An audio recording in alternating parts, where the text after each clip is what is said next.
بسم اللہ الرحمن الرحیم۔ حضرت امام عالی مقام امام حسین علیہ السلام 3 شعبان المعظم 4 ہجری کو پیدا ہوئے۔ آپ کی پیدائش مبارکہ سے پہلے حضور نبی اکرم صلی اللہ علیہ وآلہ وسلم کی چچی حضرت ام الفضل زوجہ حضرت عباس رضی اللہ تعالی عنہ نے ایک خواب دیکھا کہ حضور اکرم صلی اللہ علیہ وآلہ وسلم کے جسم مبارک سے گوشت کا ایک ٹکڑا جدا ہو کر ان کی جھولی میں گرا ہے۔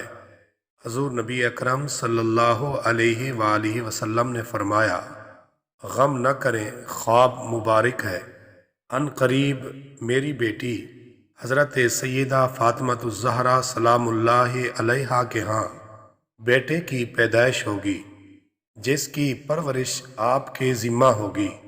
چنانچہ اس خواب کے کچھ عرصہ بعد حضرت امام عالی مقام امام حسین علیہ السلام پیدا ہوئے، اور یوں جنت کے شہزادوں حضرت امام حسن اور امام حسین کی خوبصورت جوڑی مکمل ہو گئی۔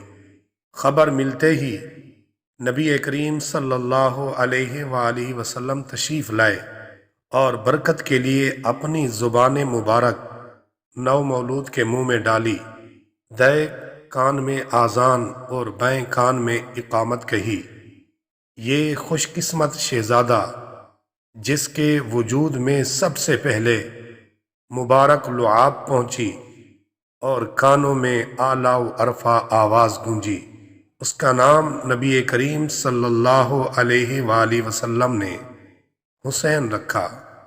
حضرت امام عالی مقام امام حسین علیہ السلام اپنے نام کی طرح حسین و جمیل، شکل و صورت میں کائنات کی سب سے خوبصورت ہستی حضرت محمد مصطفیٰ صلی اللہ علیہ وآلہ وسلم سے مشابہ نبی کریم صلی اللہ علیہ وآلہ وسلم اور صحابہ کی آنکھ کا تارا تھے۔